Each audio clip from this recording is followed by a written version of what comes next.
Good evening. I hope all of you are keeping warm wherever you are.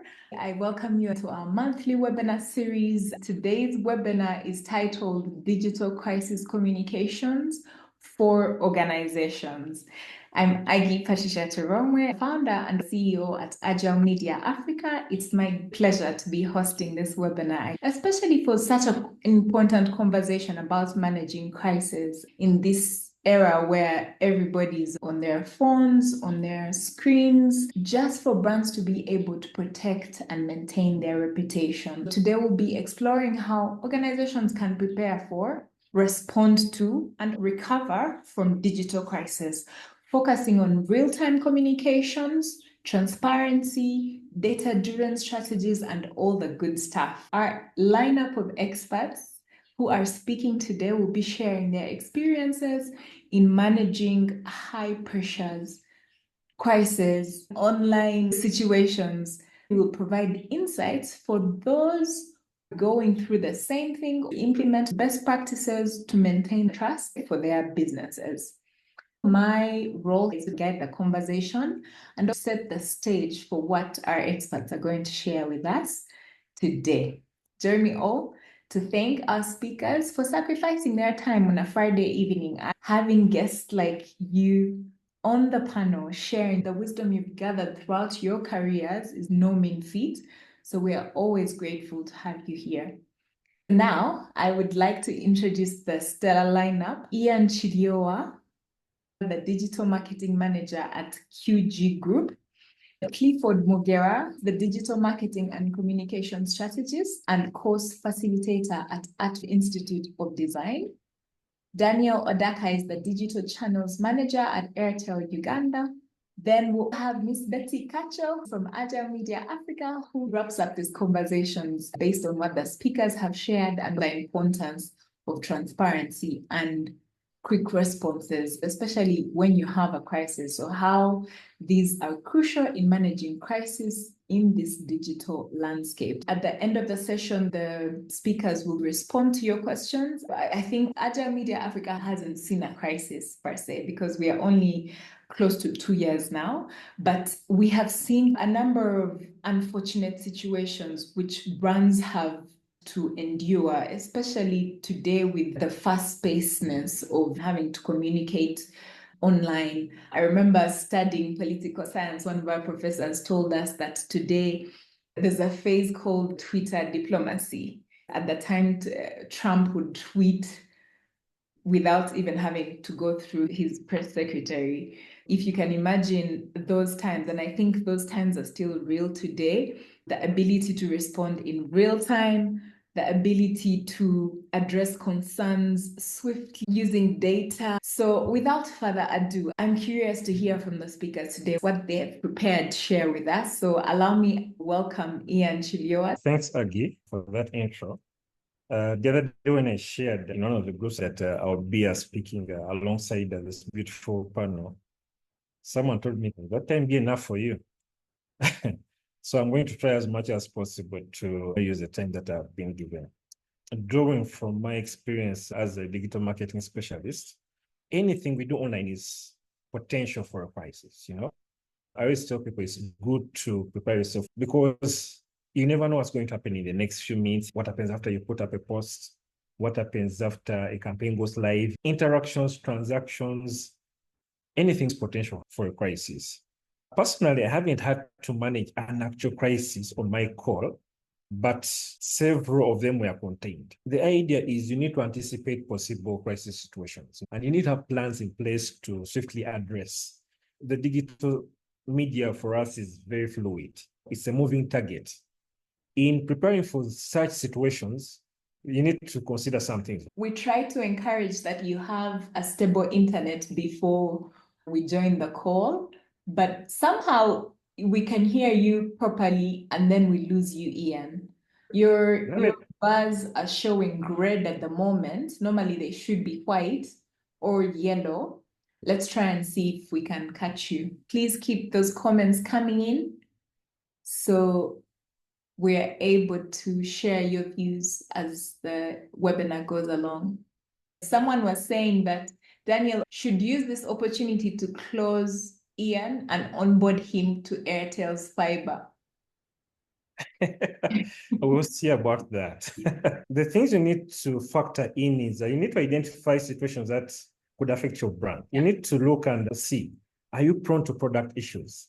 Have you had frequent negative reviews? Have you had controversial posts?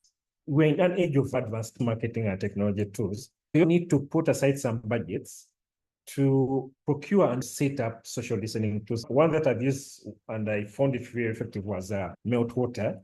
And with this, you're able to track brand sentiment in real time and respond to crises before they spiral out of control. At I&M Bank, we didn't have any issues that went out of the way because I was at the forefront of potential crisis situations. It's a bit pricey, but they're also affordable alternatives. Secondly, before a crisis happens, you need to establish a communication team and designate specific roles. You need to know who monitors social media, who drafts responses, who has the final approval on statements. If you have such protocols, the response process is very swift. During high-pressure situations, this kind of structure prevents confusion and ensures the right message goes out. Just imagine 5 people from the same organization having different accounts of the same situation. That's chaos, pro max. The other thing to factor in is that in the event of a crisis, the first few hours or the first few minutes are very critical. One tried and tested strategy is to respond quickly and transparently. Now, you may not have all the facts, but at least put out something that assures people that you're aware of this, you're on top of this, you're actually working on this. I've seen people advocate for silence in such situations. Yes, it can be good sometimes, but in most cases, it can be misinterpreted as neglect. You don't want yourself in that kind of situation. It's smart to acknowledge the situation with something like, we are aware of the issue and working to resolve it. Trust me, it seems basic, but people will kind of be relieved. They'll be like, it's okay. Let's wait and see what comes up. It reassures your audience that you're actually switched on. So in terms of such situations, people also want to see a human side to your brand. Media are operating behind platforms and gadgets, but there are humans operating these accounts. So people also want to see that human side of you. You need to show empathy at a certain point. It helps soften the backlash you might get. It could mean having senior management, maybe the CEO MD or the chief of corporate affairs, deliver a personal message, or maybe share behind the scenes update on how the issue is being handled. We've seen this when major crisis situations happen for brands like airlines. It's high pressure, it's very intense. So seeing the CEO come out and give reassurance is something that people actually love and connect with. Now, when handling social media in this case, it is important to adapt your communication tone and approach across platforms. You need to look at the platforms you have. So try to go native with each of these apps. On X, for example, conversations are chapter. So your comms should be very precise, concise, and reassuring, straight to the point. You don't need to beat around the bush. Then when you go to platforms like Facebook, like LinkedIn, these allow for more depth. There you can share the detailed responses and action steps that you're taking. A few years ago, if you had to look at one of the situations that I've had to deal with, I work for an organization that I'm not going to name, just to protect them privacy issues. But we had a campaign that I led. It faced unexpected backlash. We weren't prepared for it. This was a time when feminism was a thing. Every situation had a gender cut tied to it. However innocent the situation was, we quickly realized that part of the messaging was going to be problematic. Going ahead, we noticed that some of it would get us into more issues. We had potential going for the wrong reasons. Drawing back on the crisis plan we had for the organizations, we deleted the problematic posts that had already gone up. That was the first step. Remove whatever is causing people anger, remove whatever is causing backlash, then studying the other issues. And just to be sure, we post posts that have been scheduled, because for campaigns, you usually want to have at least a week of content that has been scheduled. So we had to post all this. Just make sure that we handle the situation and once we align, then we could go back. Yeah. Now, as questions were being made, because it was mainly an issue of language, where people said, that sounds like you're being sexist. Now, that sounds like you're only targeting women. As these corrections were being made, we acknowledge the concerns that people raise. We talk accountability and clarify the misinterpretation. Yeah. I mean, we came out and said, guys, this wasn't our intention, but we are making every effort to correct it, you know? So we also had a few influencers that were in retainer. Worked with a few of them that's what the brand so well. This ones helped us mediate. People are saying this, that. These ones were able to shape the conversation with their audiences. And they could say a potential crisis never gained momentum at all. And this was the feminist era. I remember a very certain vocal feminist who was shut down by her own audience. Like she had nothing to reference, you know? So we're able to avert that situation. So again, going back to managing crisis in situations on social media in such times, once the dust settles, it is important to also conduct a post-crisis review. Look at what happened. Why did it happen? What worked well? What didn't go well? How can we improve future communications? Thank you, Ian. Sorry, I'm going to have to cut you short, but you have brilliant suggestions. You need to have a plan, and then if a crisis actually does happen, be accountable and review. As Daniel comes in, he'll be sharing with us on how to leverage data and analytics to drive responses. He'll also explain how data-driven insights can help assess the impact of a digital crisis and guide decision-making, as well as the role of customer engagement in reducing the backlash. Hello, everyone. When it comes to analytics, there are two things that I always keep at the back of my mind, two sayings when it comes to analytics and numbers. Number one, when in doubt, count. Number two, which is something I learned from my previous boss, in God we trust, everyone else bring numbers. Ideally, numbers are important. Analytics is very important. In any crisis, especially in the digital space, it's important to count. It's important to look at the numbers and see what they're saying, because these numbers can make or break your crisis management. Most importantly, these numbers will help you solve the problem. They'll help you get to the issue faster. My input is two things, so it's two-pronged. So I'll start number one on how the insights or the data-driven insights can help organizations assess that impact. First things first, these insights help you in real time. When you're dealing with a crisis, every second counts. Every second counts. So you need to know what's happening every minute, every second of the day. The only way you can do that is analytics, the numbers, the data tells you. And with that, things like social media listening, keyword tracking or sentiment tracking, lets you know what's happening, what are people saying, and how are things progressing over time. It also helps with assessing the impact. Sometimes you have a crisis that could be a huge crisis, but in the grand scheme of things, it's manageable. The reverse can also be true, where you think it's something tiny, but it's massive. You need to know the impact of whatever crisis you're going through. This can be done by looking at the numbers. Things like reach, engagement, share of voice, reputation analysis. Okay, reputation analysis is a bit more long-term, but for the short term, you can look at how many people have been reached by this crisis. What's the share of voice of this crisis vis-a-vis everything else you're doing or what your competition is doing? You might find outshining your competition that is investing a lot of money in having their own message going out. So you need to know what the share of voice is. And then long-term is that reputation analysis. Basically, when you're assessing impact, you also have to look at what has happened after it's done, after the crisis is over. What does your reputation look like? Down in the gutters, or do you want to then come back up? I'll give an example of a crisis that I wasn't on the crisis end, but I was one of the people that was annoyed, hence contributing to the crisis. This one time, our water distributor was doing developments in an area. One of the substations was being made. And the problem with that is it was taking a bit too long. So we're not having water. I remember going 3 weeks without water. And it was so annoying. I was one of those keyboard warriors that made noise. When I looked at how it was handled and I thought about how else could it have been done, if they had looked at the numbers to identify the biggest issue, which from my perspective and the people around me, the issue was progress. Can I know what is being done?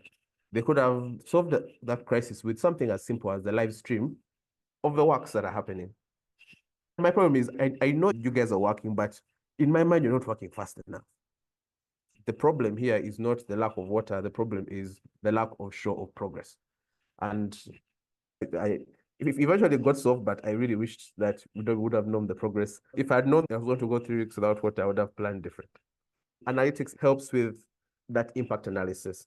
But it also helps with segmenting your audience. Now, audience segmentation is usually on the push end when it comes to marketing. I would segment your audience and push out a message based on this and that. But it also helps when you're managing a crisis. You need to experience crises differently. Yeah, so you need to understand who is experiencing what, cluster them, and then address those issues. As Ian mentioned, you can only address people the right way if you cluster them. People with a similar feeling towards your crisis, address them in one way. The last bit, which I find is for the PR professionals, this is evaluating their performance. How well have I solved the crisis? Yeah, you can only know that if you count. You can only know that if you look at numbers. So you need to track the effectiveness of your communication. How far is it reaching? How well is it being received? It also helps you identify areas of improvement. Really, if you feel like the way you have addressed this issue for you is the best, if you look at the numbers, if you look at the analytics, what does it tell you? You might find it's not actually the best way of handling it. It helps with continuous monitoring, because once the storm has passed, it just doesn't go away. It leaves some devastation behind. So you need to consistently and continuously monitor. So I find that this is how analytics helps. When dealing with a crisis, it makes sure you know what's happening. It makes sure that you're more informed about how you're handling things. And it puts you in a much better position. Now, I want to jump into the next bit, which is the role of customer engagement. The role of customer engagement, very similar to what Ian shared. It's about how do I manage the customers? How do I manage the interactions between them? Back to the example of me and National Water, where my problem was I just needed to know what was happening. I know there's no water, but tell me what's happening. Tell me when things are happening. How do you handle that engagement? There are a couple of things you can do. One, be proactive. Communicate the importance of this. People will then feel like these people are actually making an effort. Don't just keep quiet. It shows that you're actually making an effort. Listening actively could take the form of speaking to people and hearing their feedback. It could also take the form of looking at the numbers, where every day or every hour, I'm checking to see what's the conversation like. How is it moving? What are people saying? Has it changed? Have they changed their opinion? Active listening puts the customer in a place where they believe that I'm being heard. The first part about communication is hearing. If I can hear what you're saying, we're halfway through the communication. Having dedicated channels is the number one way to show support for customers, where you're saying, hey, if you're experiencing this, find us here. It could be a platform online, it could be a hotline or something. The importance of having the dedicated channel is the customers know where to go. They know that if I have this issue, I'm going to go here. If I have this problem, I'm going to go to this particular spot. Airtel usually advises customers, if you have an issue with DM, it gives that surety to customers that this is where I go to get my problem solved, or if I'm part of this crisis, this is where I go. And the last bit is building a community. A crisis can be bad, but it can also be good. I believe in every negative situation, there's a positive. There's a silver lining. Engaging with your customers helps build that community of this group of people that were all facing this one challenge, were brought together, tactics used, the strategy used to solve this crisis. And you now have a bunch of people who can listen to you. Eventually, we got a WhatsApp group. With the WhatsApp group, I got to know some of my neighbors that I didn't know. I got to have direct contacts with lots of people within that space. So it helps with building a community. And even for National Water at that point, if they needed to communicate anything after that, they had that platform. Daniel, you had quite a lot in common earlier from what Ian also mentioned about marketing tools that support marketers to track their numbers. You've been big on data, which is brilliant. All these insights will be valuable for the listeners to apply in their businesses. As Clifford comes in, I'm always very excited to speak to creatives because they have a different mind. They look at things differently. They also play such a crucial role in evading a crisis or doing the damage control. The digital marketing and communication strategist and course facilitator at Atfield Institute. Please share with us your strategies for brand protection, crafting real-time responses with your visuals or whatever you think is possible to protect that brand reputation. Good evening, everyone. Crises are very interesting situations, especially because, similar to accidents, they're unplanned. However, when it comes to communications, especially when it comes to the communications in active fields, in marketing, you have to plan for some sort of crisis. I'm going to speak from about 3 or 4 vantage points. I've had the luxury to have worked for a couple of companies that faced live crises that required real-time response. I recently finished my tenure as head of digital marketing at Next Media. And as you can imagine, Next Media, with all its brands that continuously communicate, for the 3 years that I was there, it was crazy over there. I am also a digital lead over at Fireworks Advertising. Part of the things that happen to our clients, the brands, they do meet some crises, some situations every now and then, because the online space is very volatile. So I'll start off with an example. Some of you may still remember, at the end of last year, while I was at Next Media, we were planning on bringing a band for a concert, and that was the UB40 band, featuring Ali Campbell. We faced every crisis imaginable, or even those you cannot imagine. When we began the whole process, we knew we would face some sort of crisis, so we planned. For someone to respond in real time, the truth is we began planning a while back. We're responding now in real time. It looks instantaneous, but there was a planning at the very inception of this. So that's why you identify your risk areas. You have these risk metrics in communications. You're like, okay, we know what could go right, what can go wrong. You identify the stakeholders involved and you list out the things that are important to them and figure out how you could communicate there and what's best. When you have something like that, it helps you respond as soon as a crisis similar to it, in line with what you plan for, happens. It helps that decision-making happen quickly. It helps the message crafting happen quickly. I'm not saying we had posters saying that the event would be canceled, ready to go, but we did have messaging and we knew who we needed to address. We knew that the people who bought tickets would want to know what next. We knew that the people who sponsored the event or the vendors at the event would want to know what's next. We knew that the general public would want to know what's next as well. So we had to craft information they would need. When the crisis broke 2 days to the event, we were ready to launch and we get the news. We just had to huddle as a team and immediately gather all the facts. So while you communicate and let people know this is the situation, we craft our messaging and then we got out there in a way that we had to mind for the tone, just like Ian shared earlier. We knew these were going to be very disgruntled people. So a live broadcast was happening. It was a live stream as well.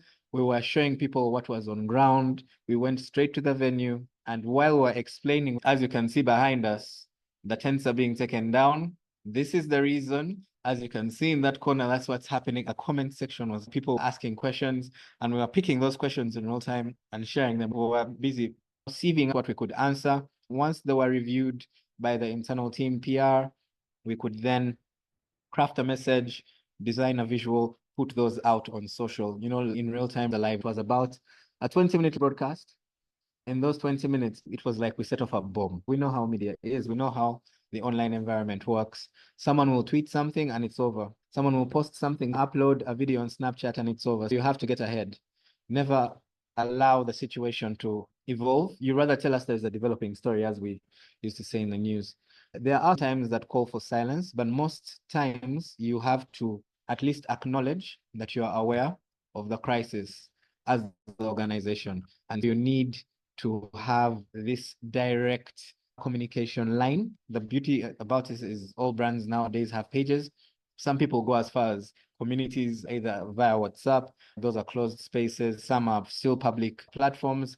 That's how we're able to go wide and large with the broadcast. We made sure we streamed live as far as TikTok because we knew videos were circulating on TikTok already. While all this was happening, as both speakers, Daniel and Ian, shared, we had to monitor the progress. We had to make sure that information we're sharing was effective. Are we really learning the point? Are they getting back to us? Are they hearing what we're saying? Do we need to explain further? And as a result, we now needed to do a whole campaign to explain. I'll give you another example. Still on the very same campaign we had, there was a time when the UB40 band releases a public statement saying we are not affiliated with UB40 featuring Ali Campbell concert. We had to educate the whole public on the difference between UB40 and UB40 featuring Ali Campbell, because the concern was there's only one guy coming. This is not the man who sang the songs. We had to educate the public on what happened. They created music together. The bands split into two bands. They kept the name, they kept the rights, they moved on like this. They have been touring like this. We had to communicate using, for example, the main name, the brand name, and that's why everything has UB40 featuring Ali Campbell on all our comms. That way we spoke to a less enraged audience, but a more informed one. And after that, we had to check, have they understood? Okay, good. We've finally gotten there. Now, the final part is the concert is back. Will people believe you if you're telling them that the concert is back for real, it's happening? So come through. People have been bitten once, people really lose trust. The online environment does not forget. Things that get online are forever. The cancellation. Now you embark on a whole communications plan, trying to engage them continuously so that they can talk to you and tell you their fears, and you reassure them in that process. Are you looking forward to this? They're telling you no. Then you're telling them why, and they're like, this, well, you can find out from here. We needed to reassure the public. We were updating every moment as the stage was going up. We did a whole time lapse, a live stream from the set to show the stage going up. We sent someone to India who went on stage where the band was performing there, the previous stop right before here, for them to do a live link all the way here. We had to identify our channels to spread the news. We used a couple of influencers. We spoke through a couple of the communities that we were part of, and we had to reassure them and bring up their confidence. We did the whole show and tell through the different channels that we had at our disposal. And with that, we were able to finally have the actual concert. It was a lovely experience in general. Thank you so much, Clifford. The way you brought the case study, it reminded us exactly of how that event happened. I think most of us are old enough to have been alive at that time. And yes, it was a real crisis. G says, in every engagement with the regulator, even in a crisis, let the legal regulatory team lead. Online, keep it general as with the general public. That is brilliant. Clifford, as I plan to bring in Ian, who I cut off abruptly after Betty shares her insights, especially on wrapping up and her thoughts on what the speakers have shared. And then I can bring you back, Ian. Betty, you're welcome. I'll do a few key takeaways from what the speakers are saying. I think Ian emphasized on effectively managing the social media requires proactive and well-structured approach. You also have to be adaptable. He also spoke about preparation of the team and the power of anticipating potential crises before they happen. Be curious about his strategies, getting a team before even a crisis has happened. I'm just wondering, especially with public sector organizations in Uganda, how can you structure a crisis communication team that avoids bureaucracy? Because we know there's also bureaucracy in these teams that affects PR responses. I think right now there's the UBOS crisis, and obviously we all have our key takeaways on how they are managing it. But if you speak to a lot of PR people working in public sector, they'll tell you that they have the strategies, but the bureaucracies in the team that are affected. Maybe you could share on how you build a team. Daniel spoke about leveraging data during a crisis and focusing on real-time tracking, audience segmentation, which is something I've not had before. There are different ways everyone manages a crisis, and teams have to pay attention to that. What's a crisis to others is also not a problem to another segment. Also, proactive engagement, that's also emphasized. Clifford talked about the real-time engagement during their crisis that they managed. I'm curious to just find out, how would you handle, in case the data team has to take time to analyze and interpret the data, but sometimes you have a crisis that Clifford mentioned where you need an immediate response. So I'm just curious on how you'd manage such a thing. Different scenarios require different responses, but if it brings a conflict, because I know during a crisis, there's a lot of conflicts between PR team. Another part of the team wants to respond quickly. So how do you manage those issues when handling a crisis that you need to take time to analyze the data, but others have taken the strategy of having an immediate response? I enjoyed Clifford's case study. What it spoke to me about, even if you have all the brilliant strategies, what I picked up is the team matters. If another company was handling that crisis, if you didn't have an agile team that thinks creatively and on their feet, the crisis wouldn't have been managed. I think it goes back to what Ian was saying about putting forth a really good team that thinks creative and thinks out of the box, because I think a response is something that was out of the box, especially getting a live stream. A lot of PR managers would be scared facing people who are angry. But I think that was really creative of the team. I'll share just a very recent post that happened 2 weeks ago. And it obviously had to do with Uganda Airlines. We all know Uganda Airlines is always involved in one crisis or the other. So she posted and was talking about the situation she faced when she was on the airline. She highlighted issues like sudden schedule changes without prior notice, lack of communication, poor service during the flight, and the type of aircraft they were given. I want to look at the response that their comms team gave. They just put a generic post. It looks automated. We sincerely appreciate your continued support. Rest assured, we're committing to ensuring a better and memorable journey. Thank you for choosing Uganda Airlines.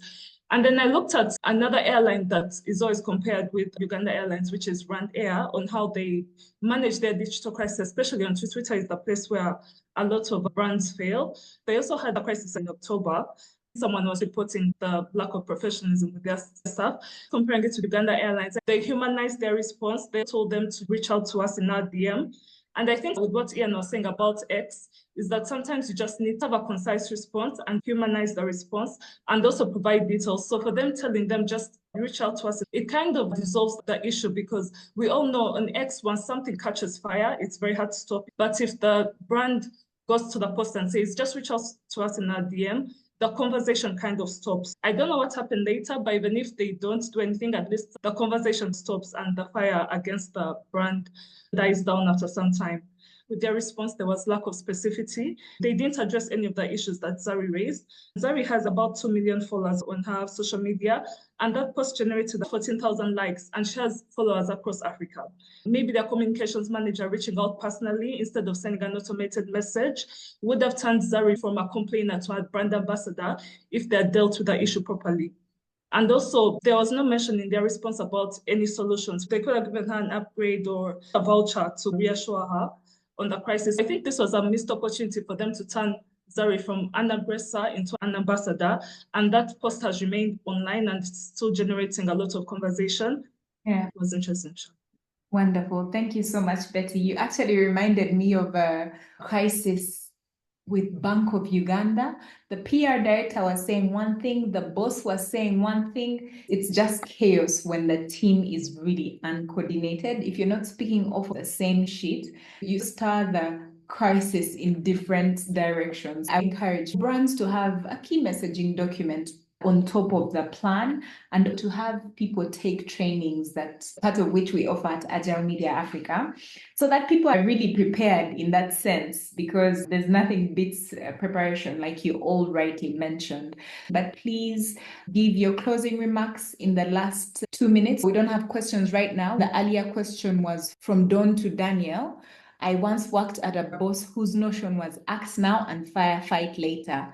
Daniel, what would be your take in such a situation, especially when the regulator comes knocking on your door? Please respond, react in these last to close this webinar. Ian, please come in.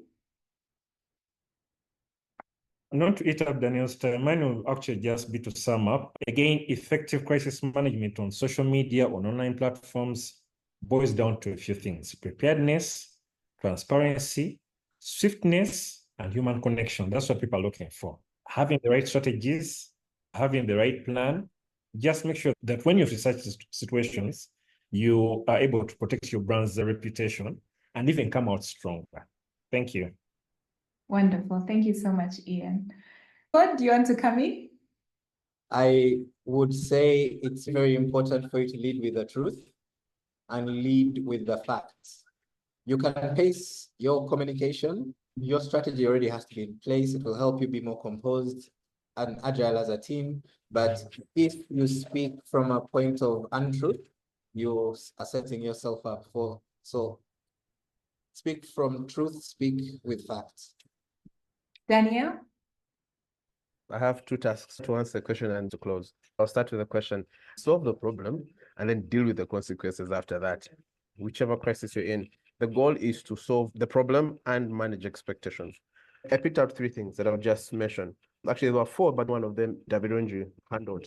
When dealing with the regulator or whatever, let legal be at the forefront. Let legal be at the forefront such that whatever comes out of there is within legal bounds. Crisis management is not a one-man job. You need to have a team, and the team helps you get this stuff done. One part of the team is managing the crisis and dealing with the problem. The other is dealing with the expectations of the customers or clients. The other bit is when act now, fight later. Understand who is your crisis affecting and what's the damage of the crisis. If your crisis is your hospital and someone messed up a surgery, someone could die. When it comes to death, you need to understand who is your crisis affecting and how bad is the damage. If it can be saved, it can be salvaged, then you work towards that. If not, then you go for the other plan. So for me, it would be three things. First of all, what David mentioned, have legal lead, but then two, have a team, work as a team. Then know who your crisis is affecting and assess what the damage would be. Any crisis, for me, is dealing with crisis is managing expectations. As human beings, we all know problems happen. We all have problems in our lives. We know problems happen, even systems fail. It's just how are my expectations managed? Whatever tools you're using, whatever teams you have, understand the expectations of the people that are affected and manage them. If people need the truth, give them the truth. If people need comforting, give them comforting. And that way you'll be able to deal with the crisis a lot better, and you come out of the crisis actually better and stronger than you were before you fell into that. Thank you so much. Betty? My closing remark is just don't make the mistake of trivializing a crisis and don't assume that your audience is stupid, because in today's digital world, everyone is informed. Obviously, we have been following, again, I'll refer back to the UBOS crisis. A lot of people saw through the statistics and a lot of people called them out because now audiences are more informed. They have more information on their hands. Own up to your mistake and engage, use top-level executives to engage in a crisis. Thank you so much, Betty. I think my takeout would be that, just to sum up what everybody has said, prepare, have a key messaging document, train on different scenarios, but there's some crises we have no control over. So how you act in those situations can make or break your brand. So thank you so much, dear speakers, for making time for this conversation. I think it was brilliant. If anybody came on here to listen, they'll be able to find a solution for their crisis in that moment. Thank you so much, and have a lovely evening.